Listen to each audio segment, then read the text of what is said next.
नमस्कार दोस्तों, स्वागत है आपका एक बार फिर से आपके अपने चैनल सनातन ज्योतिष ज्ञान में।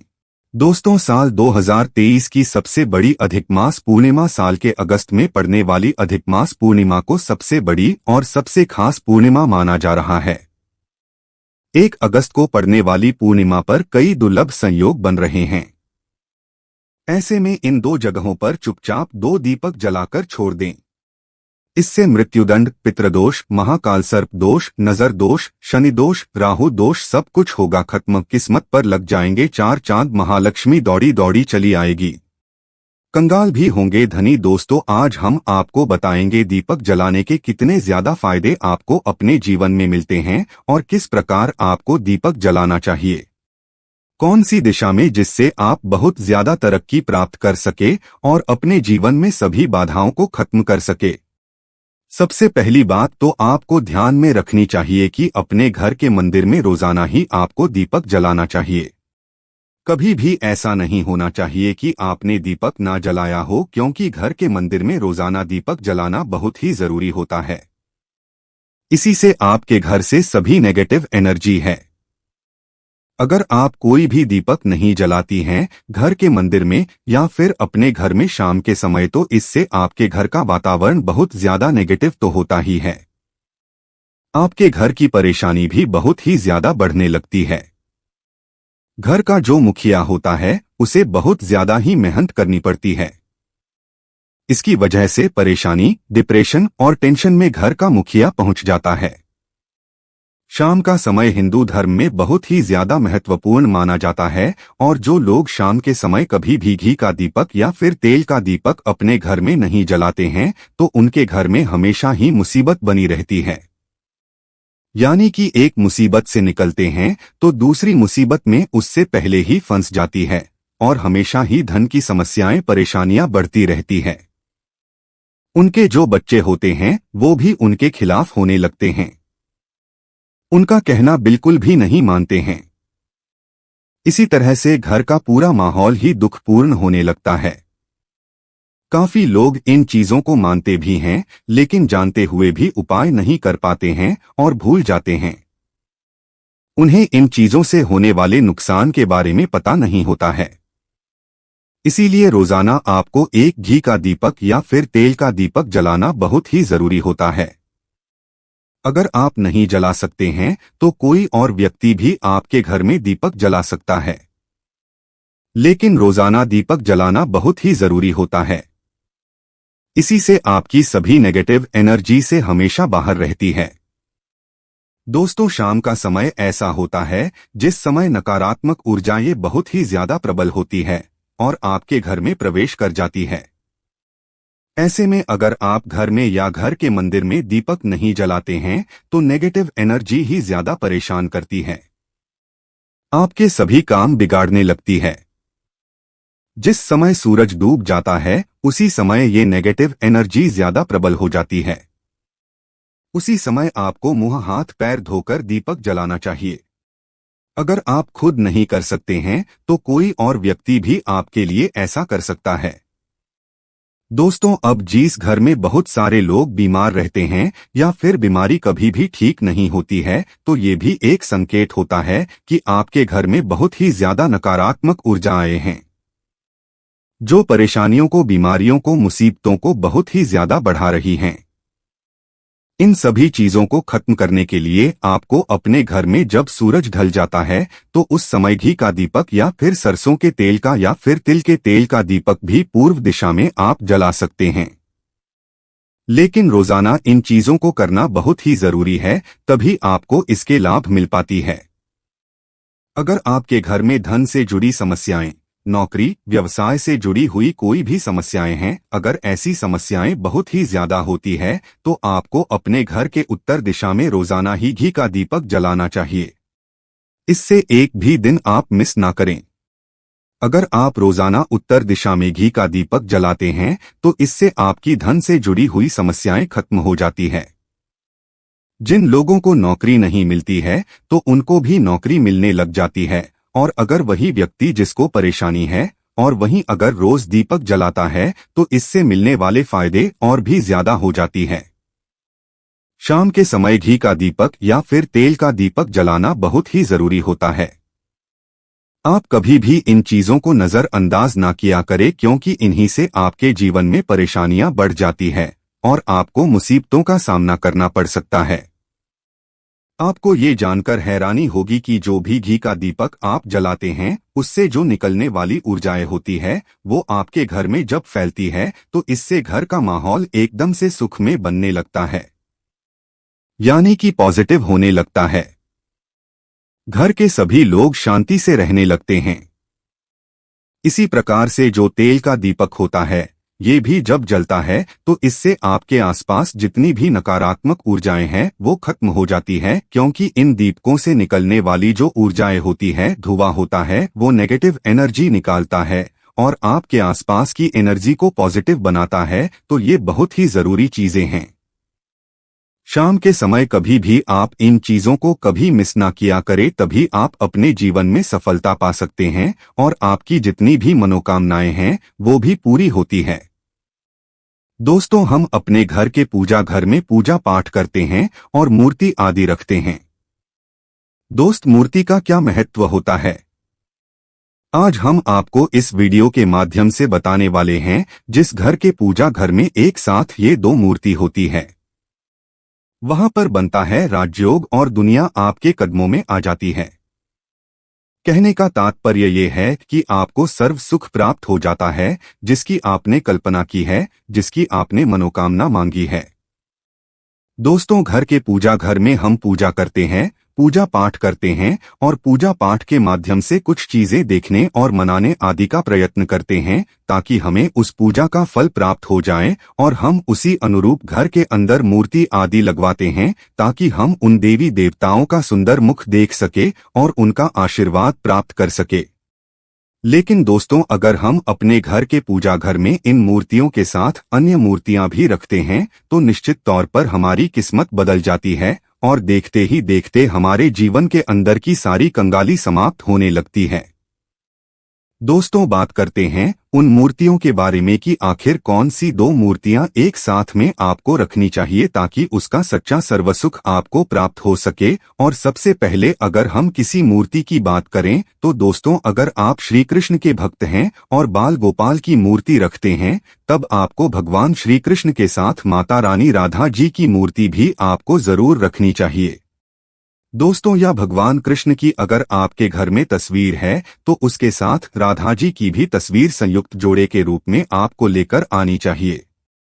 दोस्तों, यह प्रेम और एकता की एक ऐसी अनोखी मिसाल है कि जिस घर में इन दोनों की तस्वीरें होती है तो समझ लीजिए उस घर के अंदर किसी भी प्रकार का गृह क्लेश नहीं होता है। दोस्तों, पति पत्नी और परिवारजनों के बीच परस्पर प्रेम रहता है और घर में धन धान्य में अपने आप ही वृद्धि होती है। इसीलिए ये जरूरी माना गया है। अगर आप भी इन मूर्तियों को रखते हैं तो निश्चित तौर पर आपके जीवन में अपने आप ही फायदा प्राप्त हो जाएगा। दोस्तों, कई लोग अपने घर में माता लक्ष्मी की पूजा करते हैं तो सोचते हैं कि भगवान विष्णु की भी पूजा करें या ना करें, या फिर उनकी मूर्ति साथ में रखें या ना रखें। दोस्तों, हमेशा भगवान श्री विष्णु जी और माता लक्ष्मी की पूजा आपको एक साथ करनी चाहिए। दोस्तों, देवाधिदेव महादेव भगवान विष्णु और भगवान ब्रह्मा जी तीनों ही देवताओं को सर्वशक्तिमान देवता माना गया है और त्रिदेवों में भगवान विष्णु जी को पूजा जाता है। तो अगर आप अपने घर के पूजा घर में लक्ष्मी नारायण जी की संयुक्त रूप में पूजा करते हैं तो निश्चित तौर पर आपके घर में दिन दुगनी रात चौगुनी वृद्धि देखने को मिलती है। दोस्तों, इसीलिए आप भगवान विष्णु जी के साथ माता लक्ष्मी जी की पूजा करें। अगर माता लक्ष्मी की अकेली तस्वीर है तो आपको उनके बाएं तरफ भगवान श्री गणेश और भगवान श्री कुबेर जी की मूर्ति या तस्वीर अपने घर के मंदिर में जरूर लगाने चाहिए। अगर आप माता लक्ष्मी जी के बाएं तरफ भगवान श्री गणेश जी की मूर्ति लगाते हैं या तस्वीर लगाते हैं तो आपको निश्चित तौर पर लाभ प्राप्त होता है और देखते ही देखते आपके जीवन के अंदर की कंगाली समाप्त होने लगती है और धन प्राप्ति के लिए आपको लक्ष्मी गणेश जी की संयुक्त रूप से पूजा करनी चाहिए। माना जाता है माता लक्ष्मी धन देती है तो भगवान श्री गणेश रिद्धि सिद्धि का भंडार और वृद्धि का विकास करते हैं।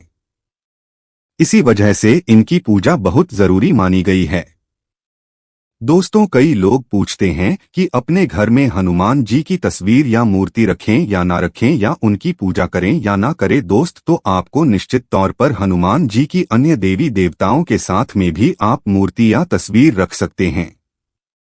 किसी प्रकार की कोई दो राय नहीं है कि आपके ऊपर हनुमान जी क्रोधित होंगे या नहीं होंगे। दोस्तों, इसके अलावा आप प्रभु श्री राम की तस्वीर भी अपने घर के पूजा घर में रखते हैं, तो आप हनुमान जी की तस्वीर रखें या ना रखें, हनुमान जी के निमित्त किसी भी प्रकार की पूजा या पाठ करना हो तो आप प्रभु श्री राम से कहे। दोस्तों, भगवान श्री राम के प्रिय भक्त हनुमान जी है, और निश्चित तौर पर आपको उतना ही आशीर्वाद प्राप्त होता है जितना कि आपको हनुमान जी की मूर्ति या तस्वीर का पूजन करने से होता है। या फिर आप क्या करें, श्री राम दरबार की तस्वीर अपने घर में लेकर आए और श्री राम दरबार की तस्वीर का पूजन करें, या उनकी मूर्ति या उनके किसी प्रकार की कोई चीज आपके पास है तो आप उनका पूजन करें। इसमें सारे देवी देवताओं का आपको आशीर्वाद प्राप्त हो जाता है। हनुमान जी से लेकर माता सीता, भगवान श्री राम और अन्य देवी देवताओं का भी आशीर्वाद आपको प्राप्त हो जाता है। तो निश्चित तौर पर अपने घर के पूजा घर में एक साथ आप ये तस्वीर रख सकते हैं। आपके जीवन में राजयोग की प्राप्ति हो जाती है। दोस्तों, इसी तरह अगर आप अपने घर के पूजा घर में या किसी अन्य स्थान पर अगर कोई तस्वीर रखना चाहते हैं और उसे लगाकर अपने घर में लाभ प्राप्त करना चाहते हैं, तो अपने घर में या पूजा घर में आपको निश्चित तौर पर त्रिदेवों की तस्वीरें या मूर्ति एक ही स्थान पर लाकर जरूर रखनी चाहिए। ब्रह्मा, विष्णु और महेश, इन तीनों की संयुक्त रूप से इनकी एक साथ तस्वीर अपने घर के मंदिर में या अपने घर में कहीं भी लाकर रख देनी चाहिए। माना जाता है कि इन तीनों देवताओं के एक साथ दर्शन करने मात्र से हमारे बड़े से बड़े विघ्न और बड़े से बड़े कष्ट ऐसे ही समाप्त हो जाते हैं। इसी वजह से इन तीनों की एक साथ में तस्वीर या मूर्ति लाकर आपको पूजा जरूर करनी चाहिए। दोस्तों, अब बात करते हैं कि कुछ ऐसी तस्वीरें होती है या ऐसी मूर्तियां होती हैं जिनको आपको अपने घर के पूजा घर में स्थान ही नहीं देना चाहिए। अगर आपने इन तस्वीर या मूर्ति को अपने घर के पूजा घर में स्थान दिया है तो समझ लीजिए कि आपको कंगाली का सामना करना पड़ेगा या फिर देवी देवताओं के क्रोध का सामना करना पड़ेगा। दोस्त, और एक बात बता दें कि मंदिर में कभी भी विषम संख्या में गणेश जी की मूर्तियां ना रखें। जैसे कि 1, 3 या 5 ऐसे रखना अशुभ माना जाता है। 2 मूर्तियों को एक साथ रखना शुभ माना गया है। अगर आप सिर्फ गणेश जी की मूर्ति रखते हैं तो इसके अलावा किसी भी प्रकार की मूर्ति आपको नहीं रखनी चाहिए। दोस्तों, इन्हें स्थापित करते वक्त ध्यान दें कि गणेश जी का चेहरा हमेशा घर के मुख्य दरवाजे की तरफ होना चाहिए ताकि आपको अच्छे और सच्चे धन लाभ की प्राप्ति हो। और इस बात का ध्यान रखें कि घर में अंगूठे से बड़े आकार का शिवलिंग आपको भूलकर भी नहीं रखना चाहिए। हमेशा एक छोटा सा शिवलिंग रखें और इससे ज्यादा शिवलिंग आपको नहीं रखना चाहिए। दोस्तों, वैसे तो आपको अपने घर में शिवलिंग रखना ही नहीं चाहिए, उसके बाद भी अगर आप रखते हैं तो अंगूठे के आकार से बड़ा शिवलिंग आपको नहीं रखना चाहिए। आप छोटा शिवलिंग रख दे। और ध्यान रखें कि एक से ज्यादा शिवलिंग आपको भूलकर भी नहीं रखने हैं। घर में अगर आप शिवलिंग रखते हैं तो शिवलिंग के ऊपर आपको तुलसी भूलकर भी अर्पित नहीं करना चाहिए। अगर आपने शिवलिंग रख लिया है और उस पर तुलसी अर्पण कर दी है तो देवी देवताओं के क्रोध का आपको सामना करना पड़ेगा। दोस्तों, मंदिर में हमेशा अगर आप हनुमान जी की तस्वीर रखना चाहते हैं, आप हनुमान जी के अनन्य भक्त हैं, तो बैठे हुए हनुमान जी की मूर्ति ही रखे। बजरंगबली रुद्र भगवान शिव के अवतार हैं, इसीलिए उनके भी शिवलिंग की तरह ही मूर्ति रखी। साथ ही जो पति पत्नी होते वैवाहिक जीवन आपने नया स्टार्ट किया है तो हनुमान जी की मूर्ति या तस्वीर अपने कमरे में, अपने बेडरूम में आपको भूलकर भी नहीं रखनी चाहिए, अन्यथा आपको आपके जीवन में कई प्रकार के दोषों का सामना करना पड़ता है। दोस्तों, हनुमान जी ब्रह्मचारी हैं तो इस बात का आपको ध्यान रखना चाहिए। दोस्तों, राधा कृष्ण की मूर्तियां अगर आप जैसे अपने शयन कक्ष में सोते हैं और वो आपके बेड के सामने की तरफ रखी है, कि जैसे कि आप सुबह उठें और आपको उठते ही पहले उनके दर्शन हो जाए तो समझ लीजिए कि आपका जीवन मालामाल होने वाला है। किसी भी प्रकार का कोई दुख धन की चिंता आपके जीवन में नहीं रहेंगी। दोस्तों, इसी तरह अगर माता दुर्गा की तस्वीर आप अपने घर में लेकर आना चाहते हैं और चाहते हैं कि माता दुर्गा की तस्वीर के माध्यम से आप अपने जीवन में समृद्धि देखें, तो दोस्तों भूलकर भी आपको माता दुर्गा की क्रोधित अवस्था की तस्वीर जैसे कि महाकाली की तस्वीर या फिर महिषासुर का वध करते हुए या क्रोधित अवस्था में माता लक्ष्मी की माता दुर्गा की तस्वीर लाकर आपको उनकी पूजा नहीं करनी चाहिए। दोस्त तो हमेशा शांत और सुंदर मुख वाली तस्वीर ही अपने घर के अंदर लाकर पूजा करनी चाहिए। बहुत ही शुभ और मंगलकारी माना जाता है। दोस्तों, इस बात का ध्यान रखें कि अगर आप अपने घर में मूर्तियां रखते हैं तो आपको इनको भूलकर भी टूटे हुए चावल नहीं चढ़ाने चाहिए। बेहतर होगा कि आप हल्दी में चावल को पीला करके ही वो चावल चढ़ाएं, लेकिन टूटे हुए चावल आपको भूलकर भी माता लक्ष्मी को या अपने घर में देवी देवता को नहीं चढ़ाने चाहिए। दोस्त, और इसी तरह इस बात का भी ध्यान रखें कि अपने घर के मृत परिजनों या पूर्वजों को मंदिर में स्थापित ना करें। ऐसा करना अशुभ माना जाता है और अगर आप ऐसा लगातार कर रही है तो निश्चित तौर पर आपके परिवार के ऊपर दोष लग सकता है और पितरों का भी दोष लग सकता है। पितरों की पूजा एक अलग स्थान पर की जाती है।